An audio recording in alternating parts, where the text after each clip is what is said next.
Olá, gente! Como vocês estão?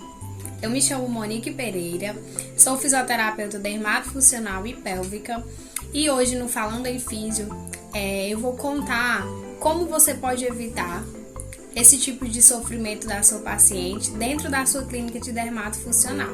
Vamos lá? Hoje eu queria começar contando para você uma história que eu pude vivenciar e posso falar dela com propriedade. Eu tive uma paciente que ela tinha em média de 52 a 55 anos e essa paciente ela precisou ser submetida a uma cirurgia plástica chamada abdominoplastia. Essa paciente ela fez lipo mais a abdominoplastia. Ela fez essa única cirurgia. Ela tinha essa vontade extrema há muito tempo. Ela era mãe já de 3 filhos adultos. Ela tinha passado por... Ela me contou a história, a vontade que ela sentia de reduzir o abdômen dela, a gordura local, de ter uma silhueta mais adequada ao que ela gostava. E aí ela se submeteu por vontade própria, lógico, a essa cirurgia e por passar muito tempo já se programando para isso. Aconteceu que essa paciente, infelizmente, no terceiro dia, ela foi submetida à cirurgia e no terceiro dia de pós-operatório eu já percebi uma pequena infecção no local da cirurgia. Como assim? Que tipo de infecção? É uma infecção que ela começou a aparecer rapidamente e ela se estendeu por toda a parte da frente da cicatriz da abdominoplastia. Ela começou vermelha, depois começou purulenta. Do terceiro a mais ou menos quinto dia, na verdade, no terceiro dia eu alertei a ela que eu estava achando algo estranho. A cirurgia parecia estar inflamada, avermelhada.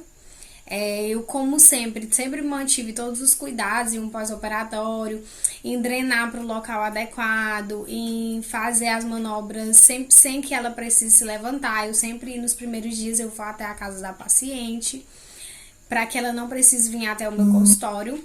Então, assim eu fiz. E percebi e alertei ela que ela precisava realmente de cuidados, que ela precisava falar com o médico que tinha feito a cirurgia dela, né, que estava responsável por ela, porque eu estava achando um pouco avermelhada e que existia uma inflamação local. E no quarto dia, se eu não me engano, no dia seguinte, quando eu cheguei, ela já a cicatriz, a bactéria que se alojou nela, foi de uma maneira tão severa que a cicatriz já estava aberta. E daí ela estava muito preocupada, entrando em contato com o médico, porque o médico não era da nossa cidade, era de uma cidade vizinha. Então ela não podia se deslocar sem que ele pedisse que ela fosse, porque precisava de um horário agendado. E mesmo assim ela ficou tentando fazer com que esse médico a atendesse o mais rápido possível. E quando ele chegou a atender ela, a cicatriz na parte da frente do abdômen, ela já estava totalmente aberta e já estava tomando um pouco de cima do abdômen para próximo ao umbigo. Ou seja, ela estava tomando uma característica de uma úlcera aberta, explicando melhor para que você entenda de como eu estou falando, de que tipo de abertura da cicatriz eu estou tentando dizer. Ela estava em aspecto de úlcera aberta, com muito purulenta, a infecção bem alojada. Essa paciente ela teve que ser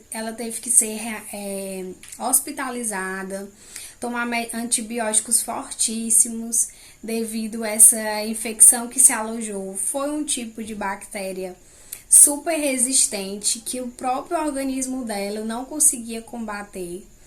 Ela teve que ficar internada em uma cidade vizinha que a programação que, como eu falei, que ela tinha feito por todo o tempo que ela já tinha essa vontade de fazer, de se submeter a essa cirurgia, ela teve que gastar ainda mais, porque ela teve que, tanto ela aí quanto a filha dela, se dispor a ficar com ela, ou seja, teve todo um gasto a mais em cima dessa cirurgia que ela tinha se programado. E essa paciente, ela, além de tudo, ainda arriscou bastante a vida. A cicatriz dela, ela passou mais de 6 meses em tratamento para fechar a cicatriz. Realmente foi um caso bem difícil, foi o caso mais difícil que eu pude presenciar. Mesmo ela com a cicatriz aberta, ainda depois de 3, 4 meses do internamento, do medicamento, ela estava fazendo curativos diários para que essa ferida, esse ferimento, ele fosse fechando novamente. E mesmo ela com essa cicatrização aberta, ela vinha até o consultório e eu realizava manobras de drenagem linfática, porque, como eu falei no começo, foi no terceiro ao quinto dia no máximo, essa infecção ela já se generalizou no local. Aquele local ela já tomou de conta de uma forma muito rápida. Então, aquela abdominoplastia tão sonhada dela tinha ficado a desejar, porque a gente não conseguiu fazer as massagens, as drenagens linfáticas, a gente não conseguiu ter um trabalho de pós-operatório adequado para que essa paciente tivesse um resultado tão esperado que ela queria. Então, para que não fosse tudo perdido, né, ela vinha mesmo com a cicatrização aberta, ainda em recuperação, e eu fazia manobras de drenagem linfática para que esse líquido não ficasse tão retido em abdômen.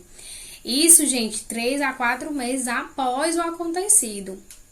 Sendo que de 3 a 4 meses após uma cirurgia plástica que é bem sucedida, a paciente ela já está recuperada.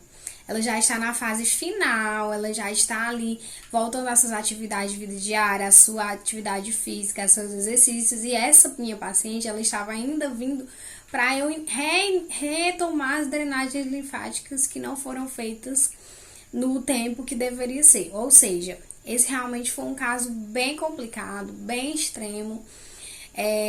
E por fim das contas, a paciente ainda ficou com uma cicatriz local bem evidente na parte do abdômen, aquela aderência cicatricial. O abdômen não ficou como desejado, mas graças a Deus se sucedeu tudo bem porque ela teve a saúde recuperada. Mas a tão sonhada abdominoplastia, a barriga que ela desejava ter, infelizmente não foi obtida da maneira que ela sonhava. Eu pude presenciar vários casos de abdominoplastia. E outro caso que realmente me chamou bastante atenção foi um caso que a paciente ela teve que ficar com um dreno por mais tempo devido a um seroma local, que apareceu também na parte inferior do umbigo. Esse seroma ele se alojou acho que 1 semana, 8 dias no máximo após o procedimento de abdominoplastia. Mais uma vez, essa paciente, o médico não era aqui da nossa cidade, o médico era da capital, então ela teve que voltar até lá para ser submetida ao procedimento de drenagem do seroma. Teve que ficar com o dreno por mais alguns dias e assim atrasando o nosso tratamento de pós-operatório. Seroma não é comum, não é normal acontecer, porém acontece em alguns casos, mas para evitar o atraso dos resultados do pós-operatório, é necessário que ele não aconteça. Quando ele acontece, realmente é inesperado, causa problemas para paciente e nunca é desejado. Como também outra paciente minha, que ela tinha uma quantidade de estrias acima do umbigo muito evidente. E ela queria, de qualquer maneira, livrar-se daquelas estrias que tanto incomodavam, que não deixavam usar biquíni, que ela se sentia mal com aquelas estrias. Quando acontece isso, geralmente os médicos, eles fazem o seguinte, eles tentam puxar a pele o máximo possível. A incisão da abdominoplastia é feita de crista a crista, um dos tipos, é cortado ao redor do umbigo, a pele é retirada e ele corta um pouco da pele na parte de baixo e puxa aquela de cima. Então, vai formar um novo formato de umbigo e aquela estria bem em cima ela vai descer. Porém, tem casos que o que acontece é a quantidade de estria tá tão acima que o médico ele não consegue tirar totalmente e ele tem que fazer um tipo de cicatrização diferenciado, que é quando a cicatriz do umbigo, quando ele desce a pele, ela cria uma incisão na vertical. E a abertura vai ser ponteada, do mesmo jeito que a incisão de crista a crista. Então, fica bem na mesma linha umbilical, a linha alba, na mesma direção da linha alba. Porém, ao invés dessa cicatriz ser totalmente na horizontal, quando chega no meio, na linha alba, ela sobe na vertical e depois desce de novo. O que acontece? A paciente, às vezes, ela não pode usar um biquíni como desejado. Esse biquíni, às vezes, tem que ser mais alto, porque o médico teve que fazer aquilo. Então, quando a cirurgia acaba, ele vai explicar para ela que teve que fazer daquela maneira, senão a estria não ia ser retirada da maneira que ela queria.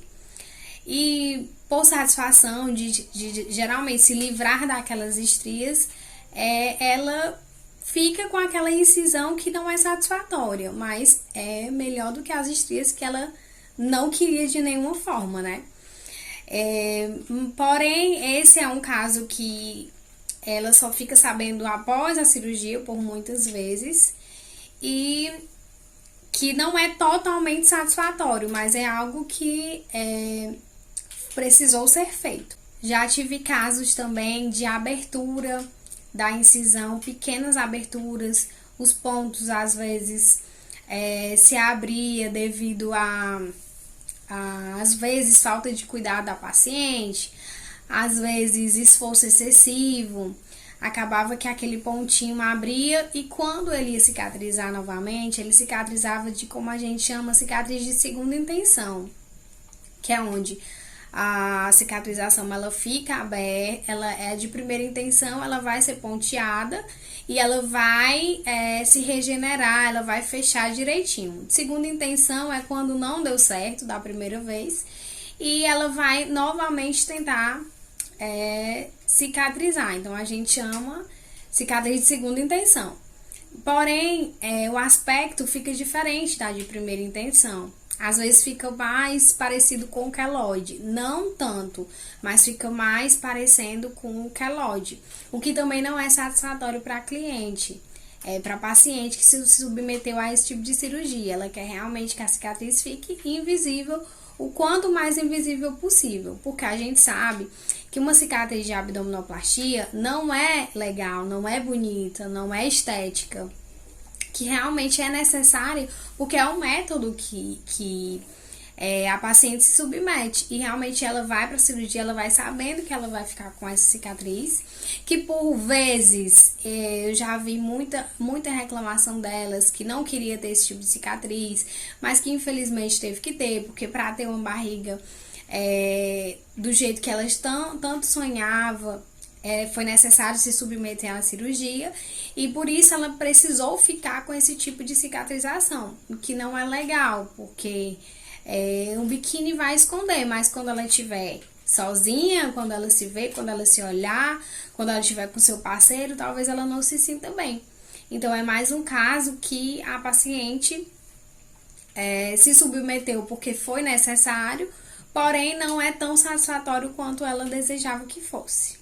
Eu tive uma paciente que ela chegou a mim ela já tinha ido até um médico, ela já tinha marcado sua abdominoplastia e ela chegou até mim com a intenção de reduzir medidas o máximo possível, porque a gente sabe que quando a paciente ela vai ao médico, cirurgião plástico, ele pede que ela reduza a quantidade máxima de gordura local, porque a abdominoplastia é para gorduras locais e não para gorduras totais, digamos, não para uma vasta quantidade de gorduras. Então, e quando ela vem fazer os tipos de procedimentos estéticos com nós, elas vêm com esse intuito de reduzir medidas, de fazer o que o médico pediu, e a gente ajuda no caso da recuperação, no caso também na hora da cirurgia plástica, porque a gordura ela vai mais a paciente chega com a gente com a gordura mais compactada. O que a gente faz? A gente amolece aquela gordura para que quando a paciente for até o médico, essa gordura ela esteja menos compactada e seja menos difícil dele estar fazendo uma lipoaspiração ou uma abdominoplastia, as duas coisas juntas, que é o que eles fazem hoje. São as duas coisas juntas, lipo mais abdominoplastia. Então, ela chegou até mim com essa intenção. Eu, como já estava trabalhando com diástase abdominal, eu percebi que ela tinha uma diástase de mais ou menos 7 centímetros. Ela tinha sido mãe apenas de um filho, porém o filho já era adulto, então ela já tinha passado muito tempo com essa diástase e daí a gordura abdominal ela foi se distendendo, que abriu mais. A diástase dela era infraumbilical. Então, o que aconteceu? Percebido essa diástase, o que eu pude constatar? Ela veio para mim já com a cirurgia marcada. Se ela tivesse chegado a mim antes, um pouco antes, anos antes, digamos, se ela tivesse me procurado, nós teríamos conseguido reverter pelo menos metade desse quadro. E talvez ela não precisasse chegar até a abdominoplastia. Nessa redução de medidas que eu consegui com ela antes da cirurgia, eu consegui cerca de mais de 20 centímetros de redução de abdômen. E foi uma surpresa para mim e para ela, porque eu fiz todo o protocolo para redução de medidas, utilizei meu protocolo para redução de diástase abdominal e de medidas como eu faço. Porém, eu sabia que aquela quantidade aquele tamanho de diástase, a gente não conseguiria chegar ao resultado mais satisfatório possível. Porém, para minha surpresa e para dela, a gente conseguiu chegar a mais de 20 centímetros de redução de abdômen. Quando ela foi fazer a cirurgia com o médico realmente ficou bastante espantado com aquela quantidade de medidas que ela tinha perdido. Ela tinha reduzido, diminuído comigo, me parabenizou, ela ficou super satisfeita, porém, ela ainda precisou dessa abdominoplastia. Se ela tivesse vindo antes, a gente tinha feito uma avaliação mais precisa, essa diástase não estaria tão aberta quanto a gente diagnosticou e talvez ela não precisasse se submeter a uma cirurgia de abdominoplastia. Isso a grande valia de sempre os profissionais saberem o que eles estão tratando, para que assim eles consigam diagnosticar o quanto mais rápido algo que esteja fazendo mal ao paciente, sem menos elas saberem. Aí você vai estar dando mais um parâmetro que você é realmente muito bom, porque ela vai chegar com o intuito e você vai entregar a ela muito mais. Falando para vocês um pouco sobre abdominoplastia, a abdominoplastia é uma cirurgia plástica feita apenas por cirurgiões plásticos, quando de forma segura, lógico. Nessa cirurgia é reduzida a quantidade de gordura local do abdômen Por muitas vezes é feito lipo mais abdominoplastia, porque o médico ele prefere lipar quando a quantidade de gordura é maior, tanto local quanto em flancos, em costas, em região superior das costas, na altura do sutiã. Então, mais usualmente eles fazem lipo mais abdominoplastia, porque a abdominoplastia é sempre indicado para as pacientes que têm flacidez de abdômen, que tem diástase abdominal, que é feita a amarração desses músculos, que tem hérnia umbilical, que tem estrias locais devido às gestações ou devido à grande quantidade de gordura local, a barriga distendida que causa. E essas pacientes acabam se submetendo à abdominoplastia por esses tipos de indicações. É feito apenas em hospitais que tenham uma equipe médica de pronto atendimento, para ser feito de forma segura por médicos conceituados e que sejam de sua confiança. É importante lembrar isso, né? Então, existe tipos de abdominoplastia. Existe aquela abdominoplastia que ela é parcial, que ela é feita apenas na parte inferior de crista a crista. Você vai apalpar suas duas cristas ilíacas e você vai sentir. Essa incisão é de crista a crista, é chamada de abdominoplastia parcial. Ele vai fazer a incisão de crista a crista, uma incisão ao redor do umbigo, sobe a pele, reduz quantidade de gordura local, reduz pele e faz uma nova barriga, um novo tecido. Eu pude acompanhar uma abdominoplastia de perto, ao vivo, na minha pós-graduação de dermatofuncional. Eu tive esse privilégio, porque daí eu consegui entender melhor como funcionava e conseguia passar para minhas pacientes um pós-operatório de maior qualidade, porque eu sabia como eu estava mexendo e como era feito realmente a abdominoplastia. Então eu tive esse grande privilégio na minha pós-graduação. Outro tipo de abdominoplastia é a abdominoplastia extensa. A cicatrização ela já vai ser um pouco maior. Ao invés de crista a crista, ela chega até flancos. A incisão ela vai começar, vai terminar e começar e terminar nas costas já, porque vai ser depois de flancos. Geralmente é indicado quando a paciente ela tem uma perda de peso muito além. Então, ela fica com flacidez também em flancos. É necessário também a retirada de pele. Nessa é feita também a retirada de pele, a amarração dos músculos abdominais, dos quadrantes abdominais. É feita a reposição umbilical, feita a incisão no umbigo e reposicionado. E é uma nova barriga, uma nova pele. Porém, nos lados também, aqui nas laterais do abdômen, pegando até flancos, vai ser necessário fazer a incisão e a incisão vai ser maior. Outro tipo de abdominoplastia é a mini abdominoplastia. Essa é quando geralmente tem aquele pneuzinho no inferior do umbigo, aquela gordura bem local, bem pequena. A incisão ela vai ser bem menor do que a abdominoplastia clássica ou parcial, né? É feita uma incisão apenas na altura do púbis e não chega a ser de crista a crista. Realmente é só...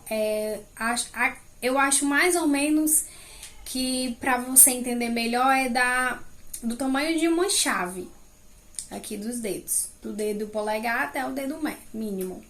Então, esse tamanho é o tamanho da mini abdominoplastia posicionada em cima da região pubiana, dos pubis.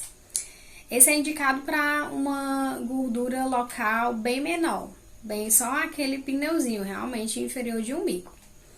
E o procedimento também é menos arriscado, digamos assim. E a outra também, como eu falei, é a lipoabdominoplastia, que é quando os médicos preferem fazer as duas coisas. Eles lipam flancos, lipam costa, lipam abdômen, reduz a quantidade de gordura local, remove, faz uma nova pele, um reposicionamento de umbigo, amarrações dos músculos, excesso de pele, reduz estrias, mas isso tudo com a lipoaspiração.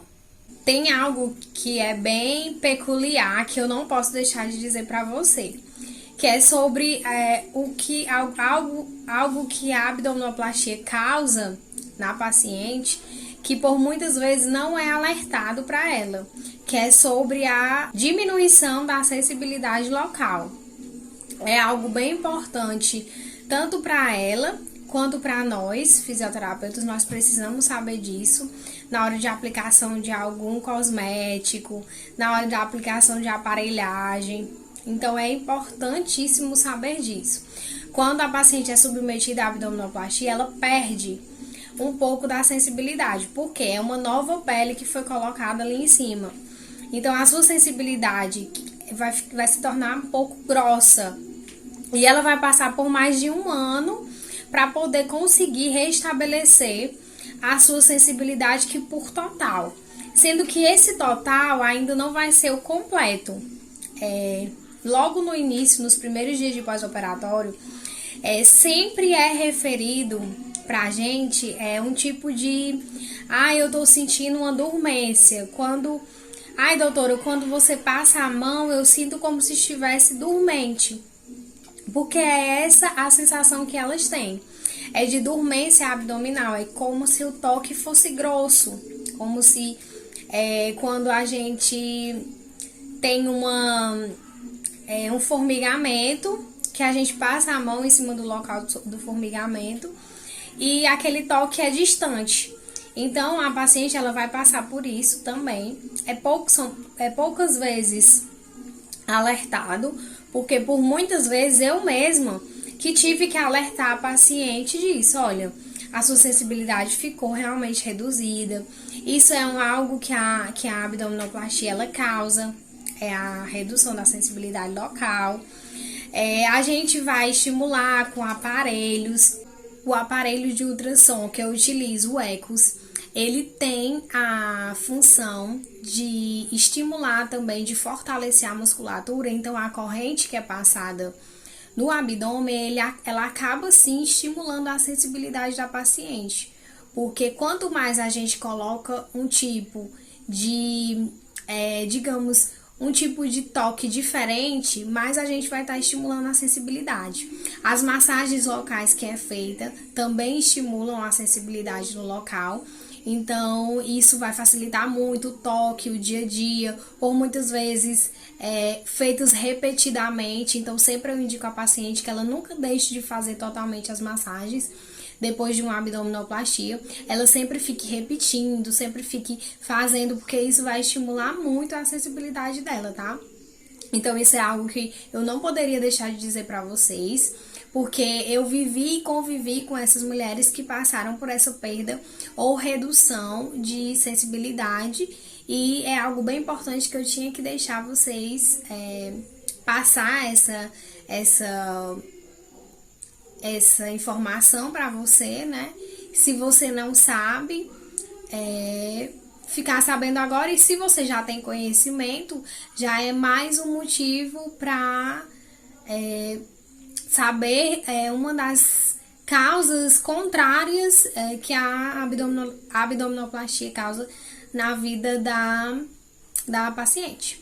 Desses tipos de abdominoplastia que eu acabei de citar, as que vão ter amarração de musculatura são as que têm presença de diástase abdominal, ou seja, a clássica, a extensa, a lipoabdominoplastia. Apenas a mini abdominoplastia é que não vai ter amarração de musculatura abdominal. Todas essas a gente pode evitar fazendo o tratamento de redução de diástase abdominal. Eu não vou te dizer que 100% dos casos, porque há exceções, como em tudo. Mas, em muitos casos, com avaliação prévia, com o entendimento melhor do fisioterapeuta, a gente pode sim evitar. E como isso pode ser evitado? Então, ele pode ser evitado com uma boa avaliação, com uma conversa com a sua paciente, com a conversação entre paciente e fisioterapeuta, com o fisioterapeuta bem entendido sobre o assunto, sobre do que se trata de diástase abdominal, o que pode levar, que consequência pode chegar, que eu posso falar que a consequência é a abdominoplastia, porque quando não tratada, realmente leva a paciente ter que ser submetida a uma abdominoplastia. Por vezes, elas não sabem o risco que podem estar correndo em ser submetidas a uma cirurgia, em ficar em pós-operatório, a pensar também em gastos excessivos que essa paciente pode ter quando a abdominoplastia não é bem sucedida. Então, quando nós, fisioterapeutas, fazemos uma boa avaliação clínica, entendemos bem sobre a redução de diástase abdominal, que a gente consegue identificar com facilidade. Quando aquele paciente chegar ao seu consultório, que você fizer uma avaliação, você vai estar passando para ele o tipo de procedimento que você vai usar nele, e esse procedimento vai ser de valia não só para a redução de medidas, mas também para a redução da vida dele, funcional, para que ele consiga viver melhor sem precisar se submeter a cirurgias tão invasivas e que por muitas vezes arriscadas. Então, sempre que o fisioterapeuta tiver uma consciência em melhor avaliar e que tiver um tratamento adequado ao seu, perto de você, próximo de você, que você possa estar utilizando esse tratamento com segurança, possa estar utilizando técnicas como cinesioterapia, técnicas de respiração que vão ajudar a paciente a ter um abdômen mais funcional. Nós sabemos que o abdômen ele é um centro de gravidade. Ele dá estabilidade ao nosso corpo. Quando esse abdômen ele está danificado, ele pode trazer à paciente uma série de desconfortos. Desconfortos ortopédicos, traumáticos, circulatórios, desconfortos de estabilidade. E que isso pode levar a paciente a procurar outros tipos de tratamento sem mesmo saber que a diástase abdominal que ela está com uma diástase abdominal evidente e que isso está causando todo esse desconforto físico. Por vezes ela pode procurar profissionais habilitados de saúde, profissionais que trabalhem com ortopedia, com trauma, chegar a reclamar sobre essas dores, porém ela não se dar conta que todo o problema está em cima de uma diástase abdominal. Mas quando essa paciente ela chegou a um profissional e esse profissional sabe que também pode ser devido a isso, que essa paciente pode estar com a musculatura enfraquecida, a musculatura afastada, que o seu centro de gravidade, que é aquela que é o abdômen, os quadrantes abdominais, que dão sustentação à coluna, às pernas, à musculatura pélvica, aos músculos do assoalho pélvico, ele dá também essa sustentação, dá uma melhor expansão da caixa torácica, ou seja, quando você consegue ensinar para o paciente como ele usar a respiração ao seu favor, respirando de forma diafragma, que é a forma correta que nós precisamos respirar, fazendo com que ele tenha consciência da sua musculatura, utilizando ela para melhoras do corpo, do seu corpo, e assim aliviar as dores físicas, e no resultado final vai estar contribuindo para a redução da diástase abdominal e a redução de todas as dores físicas que isso está acarretando a ele. Então, vocês gostaram? Eu espero que tenha ficado bem esclarecido. foi algo que realmente me chamou a atenção. Eu senti vontade de vir esclarecer e falar para vocês sobre esse tipo de cuidado que tanto aparece dentro do nosso consultório e que a gente pode evitar dessas maneiras que eu falei para vocês. Espero que tenham gostado. Até a próxima.